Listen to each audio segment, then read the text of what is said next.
स्वास्थ्य शिक्षा विषय डेंगू। नमस्कार, मेरा नाम कामिनी ठाकुर है और मैं basic BSc nursing third year की छात्रा हूँ SNGNC IGMC शिमला में। आज हम सभी डेंगू या डेंगू बुखार के विषय में चर्चा करेंगे। तो सबसे पहले आइए शुरू करते हैं विषय के परिचय के साथ। डेंगू बुखार एक आम संचारी रोग है जिसकी मुख्य विशेषताएं हैं तीव्र बुखार, अत्यधिक शरीर दर्द तथा सिर दर्द। 1996 में दिल्ली व उत्तर भारत के कुछ भागों में इसकी महामारी फैली थी। वयस्कों के मुकाबले बच्चों में इस बीमारी की तीव्रता अधिक होती है। एक अनुमान है कि प्रतिवर्ष पूरे विश्व में यूरोप महाद्वीप को छोड़कर लगभग 2 करोड़ लोगों को डेंगू होता है। अब प्रश्न है कि यह किस कारण होता है। यह डेंगू वायरस या विषाणु द्वारा होता है जिसके 4 विभिन्न प्रकार हैं, टाइप 1, 2, 3 एंड 4। आम भाषा में इस बीमारी को हड्डी तोड़ बुखार भी कहा जाता है क्योंकि इसके कारण शरीर व जोड़ों में बहुत अधिक दर्द होता है। अब अगला प्रश्न है, डेंगू फैलता कैसे है। मलेरिया की तरह डेंगू बुखार भी मच्छरों के काटने से फैलता है। इन मच्छरों को एडीज मच्छर कहते हैं जो काफ़ी ढीठ व साहसी मच्छर हैं। यह दिन में भी काटते हैं। भारत में यह रोग बरसात के मौसम में तथा उसके तुरंत बाद के महीनों में जैसे जुलाई से अक्टूबर में सबसे अधिक होता है। डेंगू बुखार से पीड़ित रोगी के रक्त में डेंगू वायरस काफ़ी मात्रा में होता है। जब कोई एडीज मच्छर डेंगू के किसी रोगी को काटता है तो वह उस रोगी का खून चूसता है। खून के साथ डेंगू वायरस भी मच्छर के शरीर में प्रवेश कर जाता है। जब वह मच्छर किसी अन्य स्वस्थ व्यक्ति को काटता है तो वह वायरस को भी उस व्यक्ति के शरीर में पहुंचा देता है। संक्रमण के कुछ दिनों के बाद उसमें लक्षण प्रकट हो जाते हैं। संक्रमण काल मच्छरों के काटने के लगभग 3 से 5 दिनों के बाद लक्षण प्रकट होते हैं।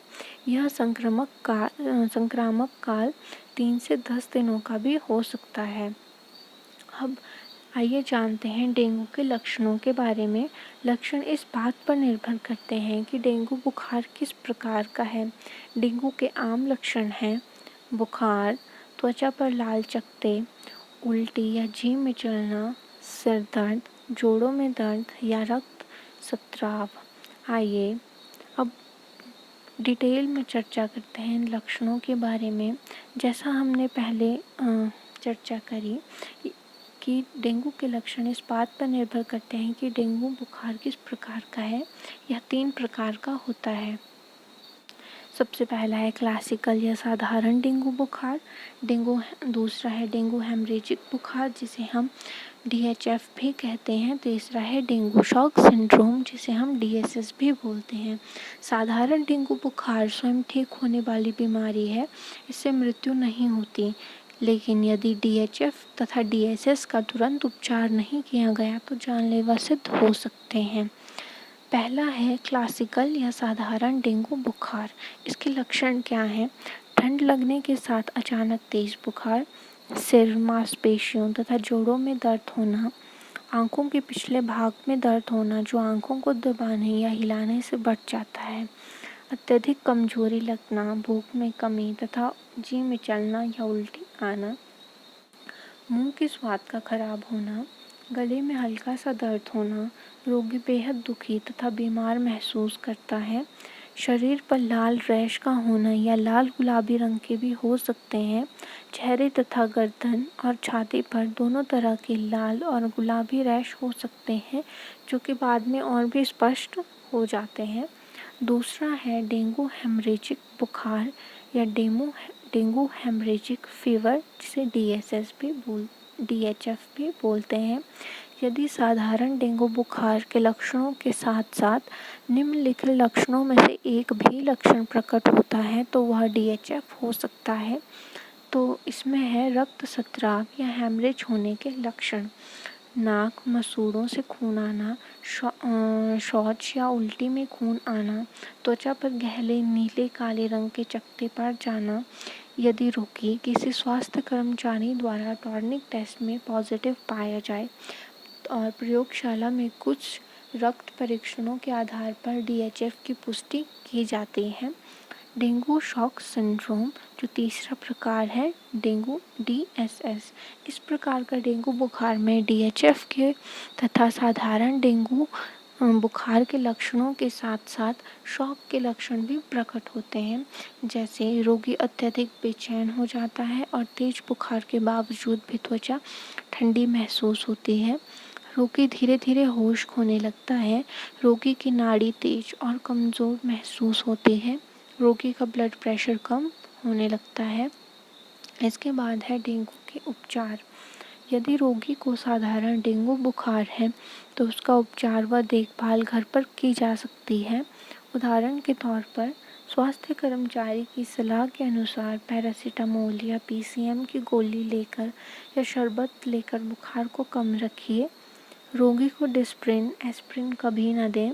यदि बुखार 102 फ़ारेनहाइट से अधिक है तो हाइड्रोथेरेपी या जल चिकित्सा करें। इसमें पानी में पट्टियाँ डुबोकर मरीज के सर पर रखें। सामान्य रूप से भोजन देना जारी रखें। बुखार की स्थिति में शरीर को अधिक भोजन की आवश्यकता होती है। रोगी को आराम करने दें। यदि रोगी में DHF या DSS की ओर संकेत करने वाला एक भी लक्षण प्रकट होता नजर आए तो अतिशीघ्र रोगी को निकटतम अस्पताल में ले जाएं ताकि वहां परीक्षण करके आवश्यक उपचार किया जा सके, जैसे कि द्रव्यों या प्लेटलेट कोशिकाओं को नस से चढ़ाया जाना। प्लेटलेट एक प्रकार की रक्त कोशिकाएं होती हैं जो DHF या DSS में कम हो जाती हैं। कृपया याद रखिए, यदि समय पर सही निदान करके जल्दी उपचार शुरू कर दिया जाए तो DHF तथा DSS की संपूर्ण इलाज संभव है। अब रोकथाम। डेंगू बुखार की रोकथाम सरल, सस्ती तथा बेहतर है। आवश्यकता है कुछ सामान्य उपायों को बरतने की, जैसे एडीज मच्छरों का प्रजनन रोकना और एडीज मच्छरों के काटने से बचाव। तो पहला है पानी इकट्ठा ना होने दें। मच्छर केवल पानी के स्रोतों में ही पैदा होते हैं, जैसे नालियाँ, गड्ढे, रूम कूलर्स, पुराने टायर या डब्बों में जहाँ पानी ठहरता हो। अपने घर में और आसपास पानी एकत्रित ना होने दें। गड्ढों को मिट्टी से भर दें। नालियाँ साफ रखें।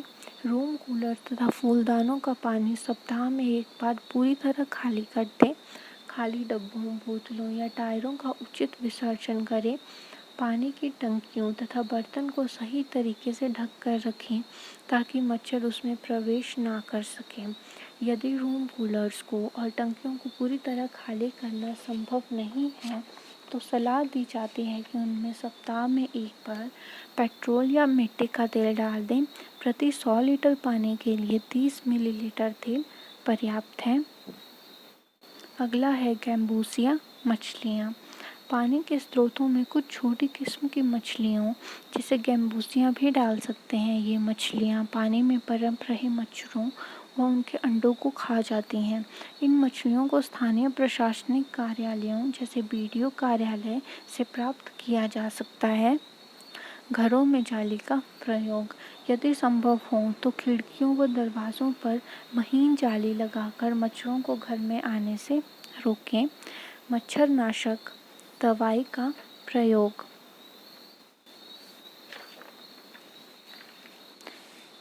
घर के अंदर सभी जगह पर सप्ताह में एक बार मच्छरनाशक दवाई का छिड़काव अवश्य करें। यह दवाई फोटो फ्रेम, पर्दों, कैलेंडर आदि के पीछे तथा घर के ही स्टोर रूम में उसके सभी कोनों में अवश्य छिड़कें। दवाई छिड़कते समय अपने मुंह व नाक पर कोई कपड़ा अवश्य बांध लें। मच्छरनाशक दवाई छिड़कने वाले कर्मचारी जब भी यह काम करने के लिए आए तो उन्हें मना मत कीजिए। अब आइए कुछ और उपायों के बारे में चर्चा करते हैं। मच्छरों को भगाने व मारने के लिए मच्छरनाशक क्रीम, स्प्रे, मैट्स, कॉइल्स आदि का प्रयोग करें। धुएं का प्रयोग भी एक देसी उपाय है। रात को मच्छरदानी का प्रयोग कर सकते हैं। सिनेट्रोला तेल भी मच्छरों को भगाने में प्रभावी है। ऐसे कपड़े पहनें ताकि शरीर का अधिक से अधिक भाग ढका रहे। बच्चों को मलेरिया सीजन में निक्कर और टी-शर्ट ना ही पहनाएं तो अच्छा है। फ्रिज के नीचे रखी हुई पानी इकट्ठा करने वाली ट्रे को भी प्रतिदिन खाली कर दें। अपने घर के आसपास के क्षेत्र में सफाई रखें। कूड़ा करकट इधर-उधर ना फेंकें। घर के आसपास जंगली घास व झाड़ियाँ आदि ना उगने दें, यहाँ मच्छर छिप सकते हैं। यदि आपको लगता है कि आपके क्षेत्र में मच्छरों की संख्या में अधिक वृद्धि हो गई है या फिर बुखार से काफ़ी लोग ग्रसित हैं, तो अपने स्थानीय स्वास्थ्य केंद्र, नगर पालिका या पंचायत केंद्र को अवश्य सूचना दें। एडीज मच्छरों से बचने की सावधानियां दिन में भी बरतें, क्योंकि यह दिन में भी काट सकते हैं। यदि किसी कारणवश दरवाज़ों व खिड़कियों पर जाली लगवाना संभव नहीं है, तो प्रतिदिन पूरे घर में पायरीथ्रम घोल का छिड़काव करें। डेंगू बुखार जुलाई से अक्टूबर में ज़्यादा होता है, क्योंकि इस मौसम में परिस्थितियाँ अनुकूल होती हैं, इसलिए सावधानी बरतें। अंत में एक सलाह और, डेंगू बुखार से ग्रस्त रोगी को बीमारी के शुरू के 6 से 7 दिनों में मच्छरदानी से ढके हुए बिस्तर पर ही रखें, ताकि मच्छर उस तक ना पहुंच पाए।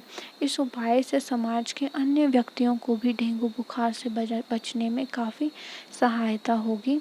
अंत में मैं आपसे यही निवेदन करना चाहूँगी, यदि आपको भी ऐसा लगे कि काफ़ी व्यक्ति ऐसे बुखार से पीड़ित हैं जो डेंगू हो सकता है, तो शीघ्र अतिशीघ्र स्थानीय स्वास्थ्य अधिकारियों को सूचना दें।